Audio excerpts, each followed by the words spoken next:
Never Fall in Love with a Witch by K.B. HURST. Spell number 1. Lover's Revenge.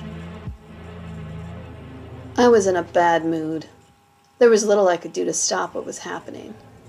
Even while I stared at his big brown eyes, those same eyes that made my heart melt 1,000 times, I smiled, trying to be understanding, while he bored me with his countenance. Is it the writing? Is it that bad of a script? I asked meekly, hating the words as they came out. No. It's just that I have had so little time to myself to prepare. I mean, the pilot is coming up, and I need to prepare for it. You know how actors are. I'm not going to say that it is me, not you. That is so cliche. But I do need some time to just understand this. Like, the fucking planet, you know? I've had so many thoughts in my head. That rally in San Francisco changed me, Maya. I think it is important to be introspective now more than ever. We have to do something. We can't have these shit-for-brains politicians destroying what little we have left to enjoy. You are too good for me, Maya. Text you later? I'll check in on you. I gotta go now, though, because I have that audition at 2. Miguel was dumping me for someone else. His political leanings were a smokescreen. It was a way of diverting the fact that he was a shit-for-brains man. He wanted to date other people. Why couldn't he just say that? Yeah, right. Of course, I get it. He walked out of the cafe and I watched him get on his light blue scooter and ride off. I sighed and stood to take our cups up to the counter. He wasn't your type anyway, said the barista as she took my saucers. Maybe not. It's the lack of chemistry. What is that supposed to mean? You can't compete with him. He's in love with himself. If I were you, I'd teach him a lesson. Well, that's not really helping me at the moment. Maybe. You know what? You have the prettiest hair. There is this shop I like to go down to on 5th Street and Vine. It's called the Hidden Maiden. It is a little new age, but the lady that owns it has a great selection of hair beads and accessories. I think you'd like it. Tell her Tia sent you. She handed me a card with a rainbow and a triangle on it, and then I left. I walked home to my apartment and sank into my bed. Soon I was on the phone with my mother, sobbing. Why do you date men that treat you so badly? Mom, it's not like I do this shit to myself on purpose. Ugh, I hated her for being so truthful. You are my little girl, and I just want to see you happy. Jesus, me too, Mom, okay? Diana's son is recently single. He lives not far from you. I could tell her, and you guys could meet for coffee. Ugh, no, Mom, no. How about that just lunch business? It is just lunch or coffee with no strings attached. It may make you feel better to meet someone who isn't so into looks. What does that even mean? You did put on some weight, my doll. If you want a man, you have to look a certain way. But Diana's son isn't into all of that. He's an elementary school teacher. His wife died of cancer last year. Unbelievable. I have to go, Mom. I have to go. Seriously, honey? Yeah, Mom. I gotta go. There's someone at my door. Can't you hear the buzzer? The knocking? Whatever? I hung up the phone, and I got up to look at myself in the bathroom mirror. She was right. I had gotten a bit more large in my mid-area in the past year. I was getting old. Well, if 27 was considered old. I went to bed that night, but ended up having the strangest dreams. I woke to a light glaring into my eyes. When I opened them, I could have sworn that I was looking at a woman with dark hair and eyes, and she was standing at the foot of my bed with a halo of light around her. I rubbed my eyes, and when I opened them, she was gone. I sat up in my bed, and when I did, a giant black spider was crawling up my bedspread. I jumped out of my bed and grabbed a box to put it in and flung it out my second-story window. I never killed spiders, because my great-grandma had always said they were good luck, but I didn't want them around me. I got up and went into the bathroom. There was something about my face I couldn't figure out. I didn't know if I was seeing my reflection or someone else's. My face was tired. My brown eyes black. My skin looked whiter than usual. I splashed some water over my face and then tried to get some sleep. My alarm went off sooner than it usually did. I sat up in bed and then got up and got ready for my day. It was going to be another 12 hours at the office. My day was usually spent writing scripts for a television show. It was nothing special. I had gotten precisely one award about a guy who owned a veterinarian's office. It was your usual run-of-the-mill cliche comedy show. I was in charge of redrafting and editing mostly. I had very little to do with the actual writing. There were at least 20 writers at any given time. I kept waiting to find out if we would be canceled. I was glad to have the money, but the hours were shit. And the creativity, barely there. The day started off stranger than usual. I had gone to my usual coffee shop, and instead of having to wait in line, a kind woman gave me one of her coffees. Apparently, she had ordered 2 by mistake and only meant to order 1. So I tipped the barista and went into work. 5 minutes early instead of 5 minutes late for a change. Because of my early entry to work, my coworker actually let me pitch a few ideas about one of the storylines he was working on. One of my bad jokes got written in. For once, I didn't feel so useless. Sometime around noon, the building across the street from ours caught fire, and so we were evacuated to be safe. It gave me the afternoon free for like the first time in ages. I found myself wandering around town, just taking in the sunny April afternoon. I seemed to find myself standing in front of a shop with wigs of every color in the window. I looked at the name of the shop, and to my bewilderment, it was Hidden Maiden.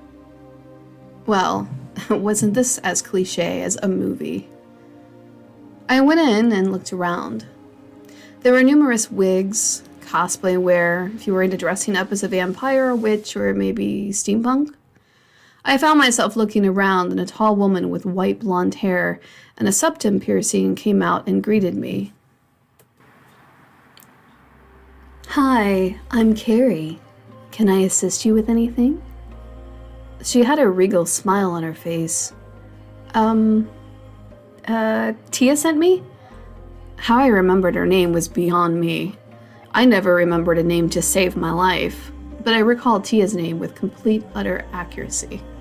She brightened. "Oh, you are fortunate indeed. Everything in the store is 75% off. Do you need help finding anything?" I smiled demurely. No thanks. I think I'll look around and see if anything catches my eye." Carrie nodded and went behind a curtain with multicolored beads hanging from it. I looked around for a while, and then my eyes settled on a little book of spells. I thought it was cute, but when I picked it up, I realized that it was indeed a real spell book. It fit in the palm of my hand. How odd, I thought. I put it back on the shelf I had found it on and scoured the shop for more interesting things. There was an entire wall of oils and incense. And then I looked at all of the names: dragon's blood, myrrh, lavender. There were stranger things too on the wall opposite, with things in jars that I didn't quite recognize. The smell seemed to be enticing me, and I realized Carrie had lit some incense in the back. The scent was soft, like cotton. I later learned it was nag champa. I looked at everything in the store. There were paintings, handcrafted spirit boards, and even one-of-a-kind clothing. My eyes settled on a small box with multicolored candles inside it. I decidedly picked it up, and then my eyes found themselves drawn back to the tiny book of spells. It was so neat. I had to have it. I didn't think I'd ever do anything with it, but I had to have it. I called out to Carrie, who had come out with a smile on her face. Her silvery hair made me smile. She was so beautiful, and I had no idea how someone like her even existed. Glad you found something. You're going to need to make sure you cleanse your space before using this little book. Oh, I'm not going to use it. I just really thought it was charming. Aha! Looks are deceiving. It may look small and tiny, but inside holds some perilous secrets. She was very serious. Okay. I looked at her, but looking away from her gaze's intensity. Here's some sage and some matches. Use this to cleanse your space. This is free since you're a first-time customer. I smiled and paid with cash. I didn't plan to return to the store ever again, but I liked its vibe. It wasn't my style at all, but there was something about Carrie that enchanted me. I walked home instead of taking the train, and when I got back, I ran a bath and lit the sage. It smelled god-awful, and I tried to get used to the smell. Unfortunately, the fire in it went out before I had to toss it into the sink. There was so much smoke I thought my fire alarms were all going to go off at once. I opened my windows partly by instinct, and the other was to get that nasty smell out of my apartment. I sat back down on the couch and pulled out the tiny spell book from my brown shopping bag. I flipped through the spells and settled on one entitled Lover's Revenge. I read the description of the spell. To make your lover regret leaving you for another. Okay, I said to myself. This ought to be good. Let's see, step 1. Take a black pen and write your intention in the present tense. Example, I am wearing that new red dress. Okay. Next. Cross out all of the vowels, such as I, A, O, U, E. Okay. Example, you will have something like M, W, R, N, G, T, H, N, W, R, D, D, R, S, S.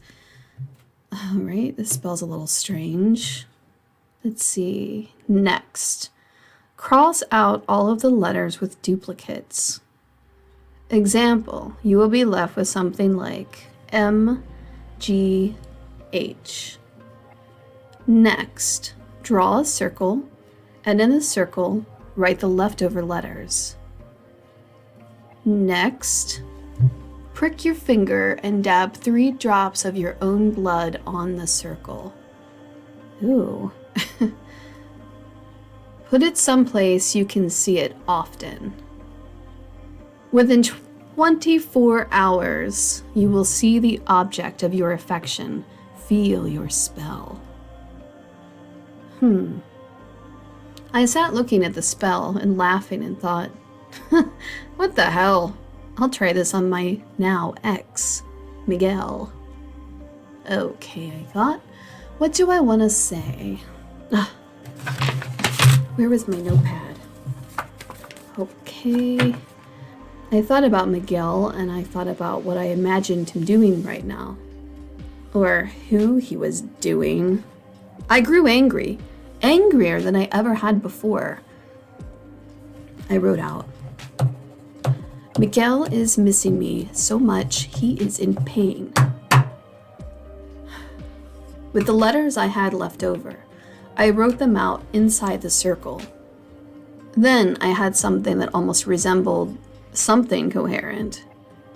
All I was left with was L and P. I then tried to be brave and prick my finger. Still being a bit afraid of needles, I found I had the driest cuticles in the universe. One bite of skin and I bled like crazy. perfect. For a second, I laughed, thinking, what am I doing? This was ridiculous. I dabbed 3 dots of blood onto the paper and then went into my kitchen. I needed to feel something other than silly. So I opened my liquor cabinet and found I still had some whiskey from the last party I had at my apartment. There had been so many people at that party they barely fit in. That night, some were hanging on my balcony. The noise, much to the annoyance of my neighbors. The whiskey was smooth. It felt good going down, warming my insides the only way a fine whiskey can. I looked at my simple drawing and hung it on the refrigerator. Fuck you, Miguel. May you feel 1,000 needles going into your skin, I said, chugging another shot.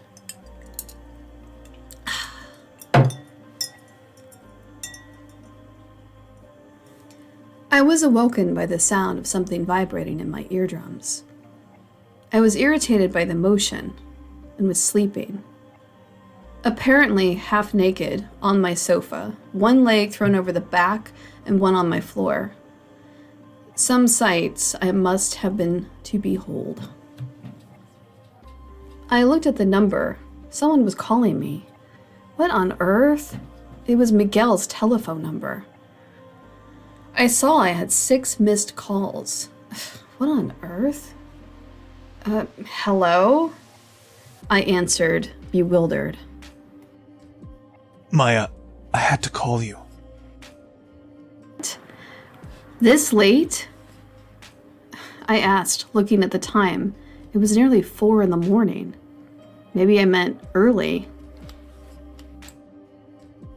Yes, I'm in so much pain. I was in a horrible car accident and I have to have surgery in the morning. I wanted to call you and tell you I really miss you. Will you come to see me before my surgery? I know I said I needed some space, but I really need to see you. Please, Maya. He was choking up now, and it sort of tugged at my heartstrings, even though I really didn't want it to. But then I kept thinking, why would he call me? And then I thought of the spell. I had asked for pain, and for him to miss me. Shit. What had I done?